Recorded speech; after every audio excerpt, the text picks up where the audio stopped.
ओम नमः शिवाय। आप सभी को महाशिवरात्रि की हार्दिक शुभकामनाएं। आज महाशिवरात्रि के मौके पर चलिए सुनते हैं महाशिवरात्रि की व्रत कथा। महाशिवरात्रि की व्रत कथा का पाठ हर महाशिवरात्रि के व्रत करने वाले को करना चाहिए। अगर आप महाशिवरात्रि का व्रत नहीं करते हैं तब भी आपको ये कथा सुननी या पढ़नी चाहिए। ऐसी मान्यता है कि जो महाशिवरात्रि व्रत की कथा सुनता या पढ़ता है उसे भी भगवान शिव की भक्ति का लाभ मिल जाता है। इसलिए हर शिव भक्त को महाशिवरात्रि की व्रत कथा जरूर सुननी चाहिए। इसलिए चलिए सुनते हैं महाशिवरात्रि की व्रत कथा। एक बार की बात है, पार्वती जी ने भगवान शिव शंकर से पूछा, ऐसा कौन सा श्रेष्ठ और सरल व्रत पूजन है जिससे मृत्यु लोक के प्राणी आपकी कृपा प्राप्त कर लेते हैं। उत्तर में शिवजी ने पार्वती जी को शिवरात्रि के व्रत का विधान बताकर एक कथा सुनाई। यह कथा इस प्रकार थी। एक समय की बात है, एक बार चित्रभानु नाम का एक शिकारी था। पशुओं की हत्या करके वह अपने कुटुंब को पालता था और वह एक साहूकार का ऋणी भी था। लेकिन ऋण को समय पर ना चुकाने से साहूकार क्रोधित हुआ और उसने उसको शिव मठ में बंदी बना लिया। संयोग से जिस दिन उसे बंदी बनाया गया उस दिन शिवरात्रि थी। बंदी रहते शिकारी शिव मठ में भगवान शिव के संबंधित धार्मिक बातें सुनता रहा और उसने वहां शिवरात्रि की व्रत कथा भी सुनी। संध्या होने पर साहूकार ने उसे बुलाया और ऋण चुकाने के लिए पूछा तो शिकारी ने अगले दिन सारा ऋण लौटा देने का वचन दिया। साहूकार ने उसकी बात मान ली और उसे छोड़ दिया। शिकारी जंगल में शिकार खेलने के लिए निकला, लेकिन दिन भर बंदी गृह में रहने के कारण वह भूख प्यास से व्याकुल था। सूर्य अस्त हुआ और वह एक जलाशय के समीप गया। वहां एक जलाशय के किनारे एक पेड़ था। अब शिकारी पीने का थोड़ा जल लेकर उस पेड़ पर चढ़ गया। उसे पूरी उम्मीद थी कि कोई न कोई जानवर अपनी प्यास बुझाने के लिए वहां जरूर आएगा। वो पेड़ बेलपत्र का था और उसी के नीचे एक शिवलिंग भी था जो सूखे बेलपत्रों से ढके होने के कारण किसी को दिखाई नहीं दे रहा था। शिकारी को उस बात का पता न चला और वह भूख प्यास से थका हुआ उसी पर मचान बनाकर बैठ गया। अब मचान बनाते समय उसने कुछ टहनियाँ तोड़ी और वह संयोग से शिवलिंग पर जा गिरी। इस प्रकार दिन भर भूखे प्यासे शिकारी का व्रत भी हो गया और शिवलिंग पर बेलपत्र भी चढ़ गए। एक पहर रात्रि का बीत गया और तभी एक गर्भवती हिरणी वहां तालाब पर पानी पीने पहुंची।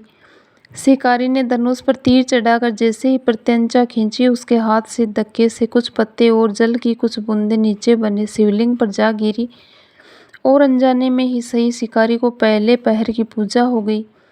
टहनी और पत्तों की आवाज से वो हिरनी चौकन्ने हो गई। उसने शिकारी को देखा और बोला, मैं गर्भधारिणी हूँ, शीघ्र ही प्रसव करने वाली हूँ। तुम एक साथ दो जीवों की हत्या करोगे जो ठीक नहीं है। मैं अपने बच्चे को जन्म देकर शीघ्र ही तुम्हारे पास प्रस्तुत हो जाऊंगी, तब तुम मुझे मार लेना। शिकारी ने उसकी बात सुनकर प्रत्यंचा ढीली कर दी और उस हिरणी को जाने दिया। वह हिरणी तुरंत ही जंगली जहाड़ा हो गई और अब कुछ समय और बीता और एक हिरणी वहां से निकली।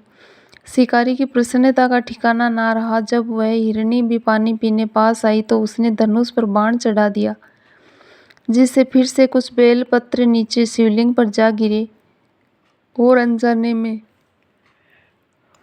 फिर से शिकारी की दूसरे पहर की पूजा हो गई। और तब उस हिरणी ने शिकारी को देखकर विनम्रता पूर्वक निवेदन किया, मुझे जाने दो, मैं अपने प्रिय की खोज में भटक रही हूँ।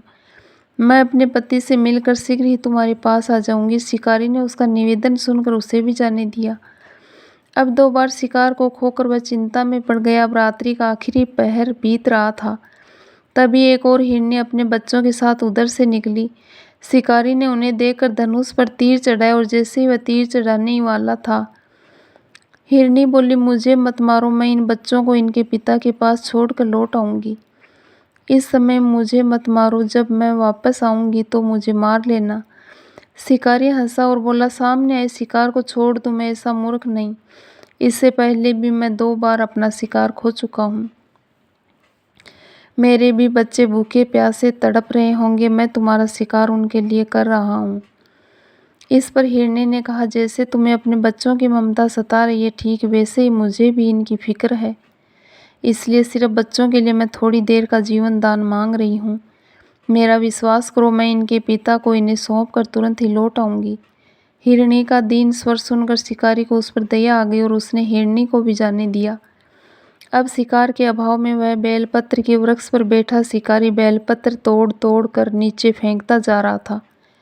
उसकी इस तरह तीसरे पहर की पूजा भी स्वतः ही संपन्न हो गई। अब उसने देखा एक हष्ट-पुष्ट हिरण उसी रास्ते पर आया। शिकारी ने सोच लिया कि इसका शिकार तो वह अवश्य ही करेगा। शिकारी की तनी हुई प्रत्यंचा को देखकर वह हिरण दीन स्वर में बोला, भाई, यदि तुमने मेरे पहले आने वाली 3 मृग को और उनके छोटे छोटे बच्चों को मार डाला है तो ऐसा करो, मुझे भी मार दो, ताकि मुझे इनसे अलग होने का एक क्षण का भी दुख ना सहना पड़े। मैं उन्हें हिरणियों का पति हूँ और यदि तुमने उन्हें जीवन दान दिया है तो मुझे भी कुछ क्षण का जीवन दान देने की कृपा करो। मैं उनसे मिलकर तुम्हारे सामने उपस्थित हो जाऊंगा। हिरण की बात सुनकर शिकारी ने सारी कथा उस हिरण को सुना दी। तब हिरण ने कहा, मेरी तीनों पत्नियां जिस प्रकार प्रतिज्ञाबद्ध होकर गई है वह मेरी मृत्यु से अपने धर्म का पालन नहीं कर पाएगी, इसलिए जैसे तुमने उन पर विश्वास करके उन्हें छोड़ा है वैसे ही मुझे भी जाने दो। हम सब तुम्हारे सामने जल्दी ही उपस्थित हो जाएंगे। अब उपवास, रात्रि जागरण और शिवलिंग पर बेलपत्र चढ़ाने से शिकारी का हिंसक हृदय निर्मल हो गया और उसमें भगवत शक्ति का वास हो गया था। उसके हाथ से धनुष और बाण छूट गए और उसने मृग को जाने दिया।